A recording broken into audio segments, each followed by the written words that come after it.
Well, as promised, the job is now accelerating. We've really ramped up a number of areas. The big milestones are we now have our concrete slabs down entirely in the building.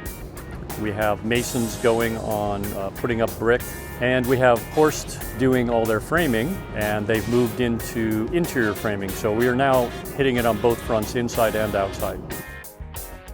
I've been with the company Horst Acoustical for almost 32 years now. We do a lot of framing and a lot of sheetrocking.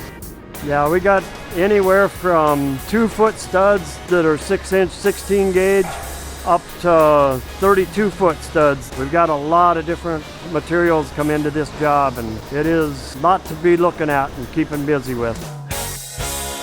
Well, if we don't get it right, it's terrible for the window guys and everybody else. Everybody else follows our stuff afterward. We have to keep ahead of them or else they don't have nothing to do.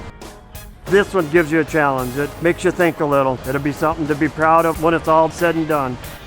So the plumbers are now working on doing what's called rough-ins, which means all the hidden piping that goes in the walls. I work with Heil Mechanical. Been there for about 8 years. My dad got me a job and been here ever since. We will be installing all of the plumbing, waste and vent, water, and the hydronics. Hydronics refers to the heating water, which allows the duct to blow hot air. I like the instant result part of it. You know, you put up a bunch of pipe and you can see what you've done that day. The glass shop has been installing their glass frames and glass. So it's starting to, from the outside, starting to look like a real building. You know, we're looking at the calendar here, moving into August. It's South Dakota, so we have 6-8 weeks pretty much guaranteed nice, and then after that it's a gift. At the moment, we're probably on a given day anywhere between 30 and 40 crew members from the various subcontractors and Skull.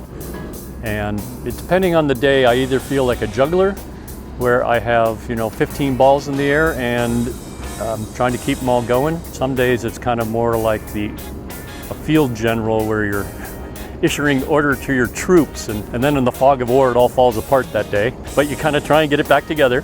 You have to look for the total outcome. Yeah, we lose a few, we win a few. In general, I'm happy with the fact that we've really accelerated. We're definitely not through all the rough patches, but the really big ones are behind us.